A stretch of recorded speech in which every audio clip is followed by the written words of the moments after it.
From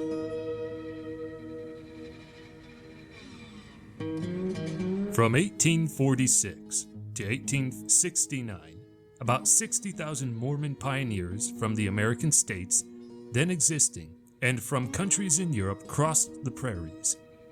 These converts to a new religion had earlier been driven out of Ohio and Missouri by neighbors suspicious of their faith and fearful of their political power. After fleeing from Missouri in 1838 to 1839, the followers of Joseph Smith purchased a large tract of malarial swamp on the Illinois bank of the Mississippi River and built what Mormons still call Nuevo the Beautiful. Smith was born on the farm in Sharon, Vermont in 1805, had moved with his family to another farm near Palmyra, New York. There, he claimed, an angel delivered to him a set of golden tablets. Joseph Smith claimed to have translated the plates by miraculous means, and in 1830 he published the resulting manuscript as the Book of Mormon. By the time Nuevo was founded, Smith had attracted thousands of converts, and in 1844 he declared himself a candidate for the President of the United States, perhaps to publicize the Mormons' failure to obtain legal protection in various states. Then disaster struck.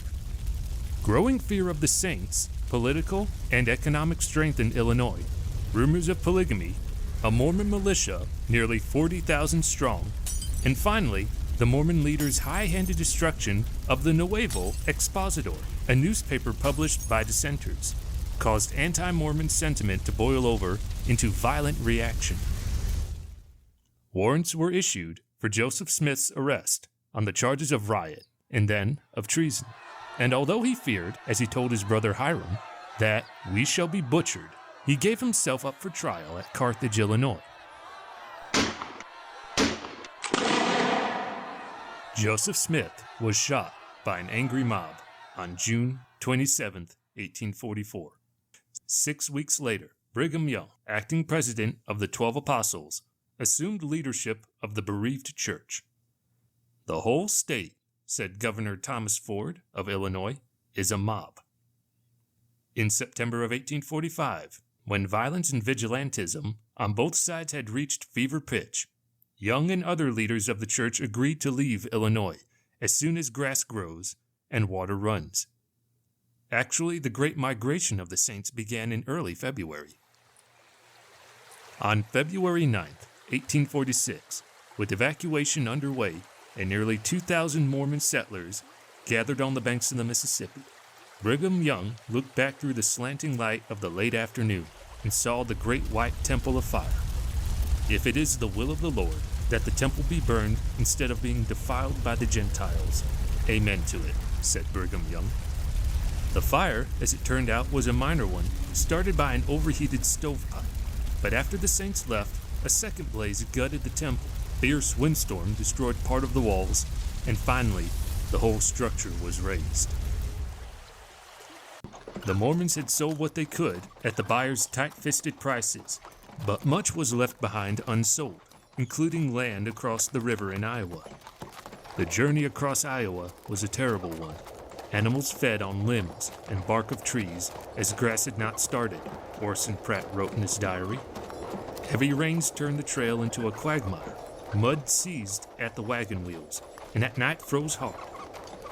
Wrote Brigham Young's brother Lorenzo, a gust of wind blew the tent flat to the ground.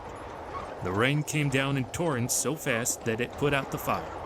In a few minutes, it was all darkness, and it was so cold that it seemed as though I must perish. Mormon optimism, though sorely tested, did not entirely vanish. Heber Kimball's newlywed daughter, Helen Mar Whitney, wrote, I could knit and read as we traveled, and Horace could read or play his flute. A little wagon all to ourselves, which under the circumstances was next thing to paradise. The Nuevo Brass Band played at night with the shivering saints, and how that music issuing from the instruments, lit by the firelight, must have quivered with memories of happier nights. Little traces left here of the progress of the Camp of Israel, as the Mormons in their flight styled themselves. Famous campgrounds in the Mormon legend are plain fields, crossed by mild creeks with willows nodding on the banks.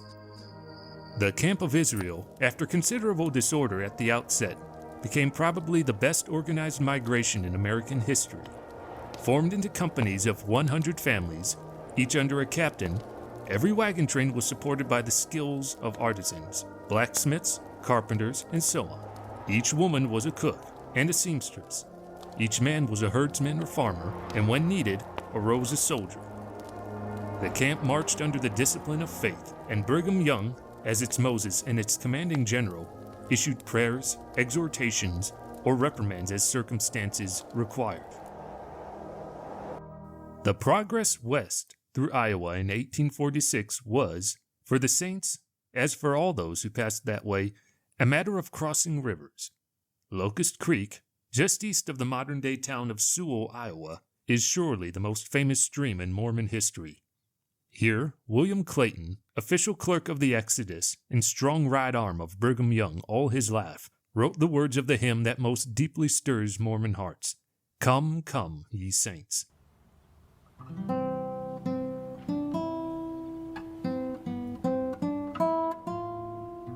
Clayton, accompanied by 3 of his wives, had left another, Diantha, in Nuevo, great with child. On Wednesday, April 15th, news came to Clayton that Diantha, though sick with ague and mumps, had given birth to a son 15 days earlier. That same morning he recorded, "I composed a new song, All is Well." Those were the last words of the hymn, and they became the marching motto of the Saints. A few miles beyond, at Garden Grove, the Camp of Israel established its first real way station. Showing the characteristic diligence, the Saints, with more than 170 men working, cleared 715 acres in 3 weeks, cutting 10,000 rails for fences, and built houses. This was to be a place to offer shelter for those coming behind, and that was the keynote of the Western movement of the Mormons. All along the trail, they built and planted and improved, cut down steep river banks and constructed ferries, signposted exact distances, and set up storehouses of food and other supplies. They knew that their faith would beckon thousands across the prairies, and that what they would accomplish would make the journey easier for those who followed. Beyond Garden Grove lies Mount Pisgah, so named by one of the Brigham's stalwarts, Parley P. Pratt, for the biblical upland.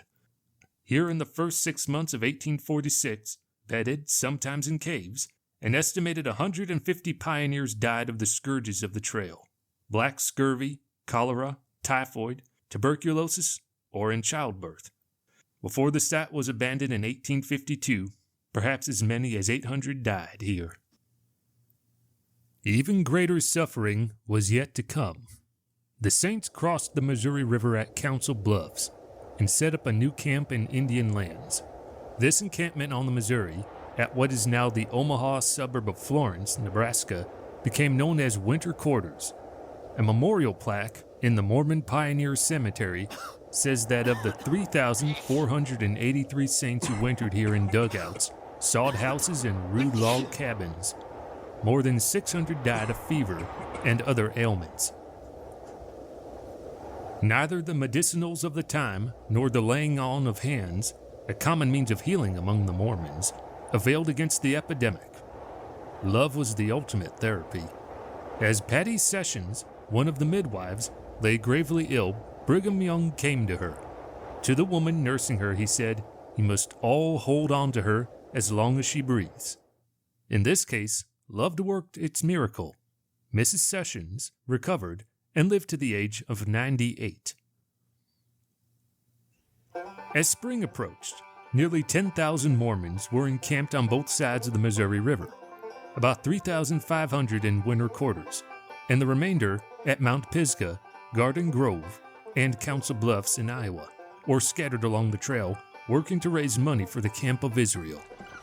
Recognizing that it was impossible for as well-organized a people as the Saints to move such a large number in one body, Brigham Young and the Council of 12 determined that a pioneer company should be sent ahead to mark the trail, measure the hazards, and, highest objectives, lay the cornerstone of the new Zion. Brigham knew that he was heading for the valley of the Great Salt Lake, and he had maps of a sort, but few had ever actually seen that empty desert. With biblical sonority, he announced that the first pioneer company would consist only of vigorous males. But Brigham, if he was a stern man, was also a man with a most human weakness.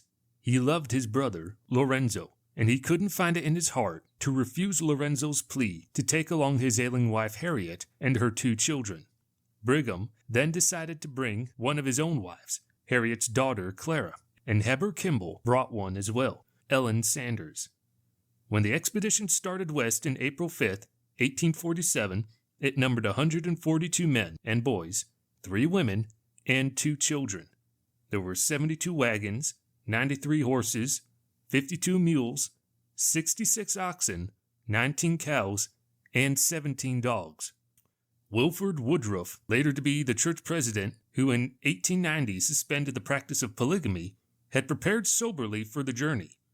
I have never felt more weight upon my mind while leaving my family to go on a mission than now, he wrote in his diary.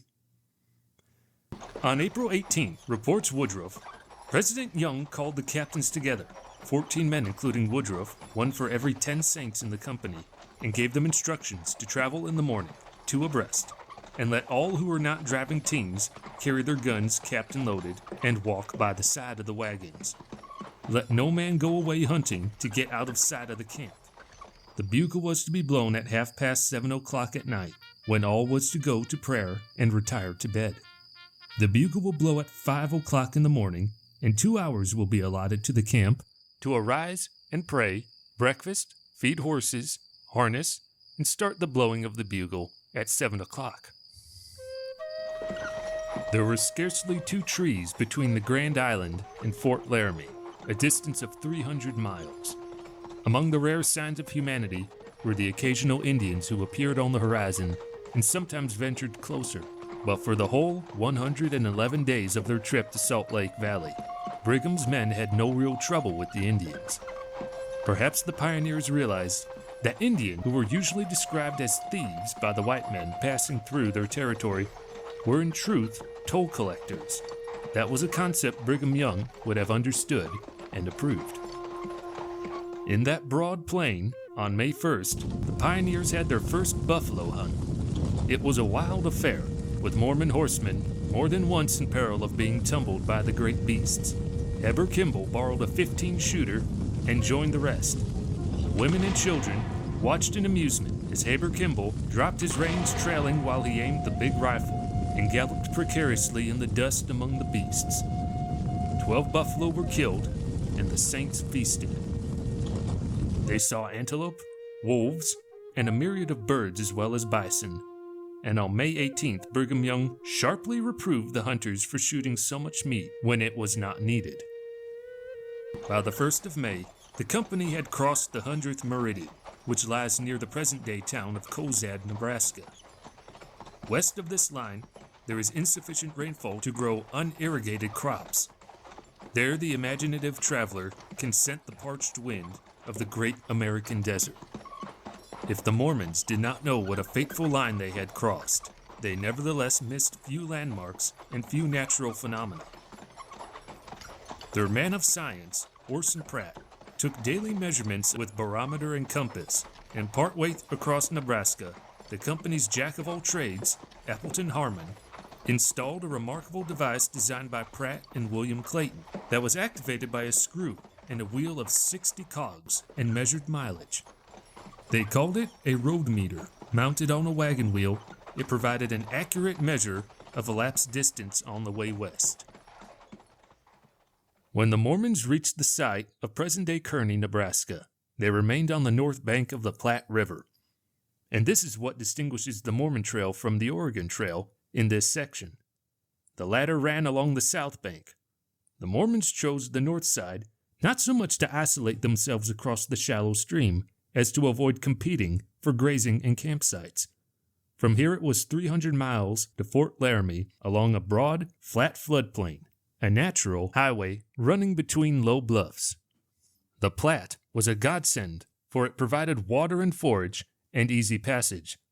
If it hadn't been there, the United States might well have ended at the mighty Missouri. Near today's town of Sutherland, the company entered Nebraska's sandhill country. The first slope they encountered was aptly named the Ox Killer. From Indian Lookout, west of Lisco, Porter Rockwell excited the Mormons by a report that he had seen Chimney Rock, estimated from rough maps to be halfway to the Salt Lake. By now it was late May, and the pioneers, gradually growing accustomed to the routine of the trail, were finding ways to amuse themselves after long days of slow walking and hard work.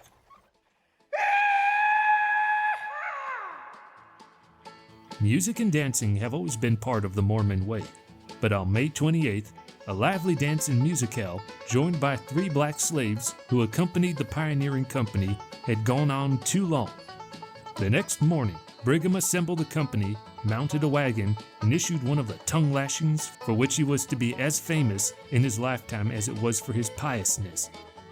According to Woodruff's diary, Brigham thundered, quote, "I would rather be alone, and I am now resolved not to go on any further with this camp unless you quit your folly and wickedness. Nearly the whole camp has been card playing, dancing, niggering, and whoring. Oh yes, you did play cards, dice, checkers, and dominoes. You would shrink from the glance of the eyes of God's angels." End quote. The rest of the day, the chastened company proceeded in a marked change of mood, and the next day, May 30th, a Sabbath, was set aside as a day of prayer and fasting. After a morning prayer meeting, Brigham and the other apostles donned their temple robes, about as solemn thing as you can possibly do, and retired to prayer and meditate. 2 days later, they camped on the south side of the Platte near Fort Laramie. Here a grand reunion was held, where they met a party of Mormons led by the Robert Crow family, who had come up from Mississippi and wintered at Pueblo, Colorado. They were 543 1/4 miles from winter quarters, and about to say goodbye to the Platte. At Fort Casper, where the Mormons built a famous ferry across the last horseshoe of the Platte, they moved along the trail past beds of saleratus, a natural baking soda.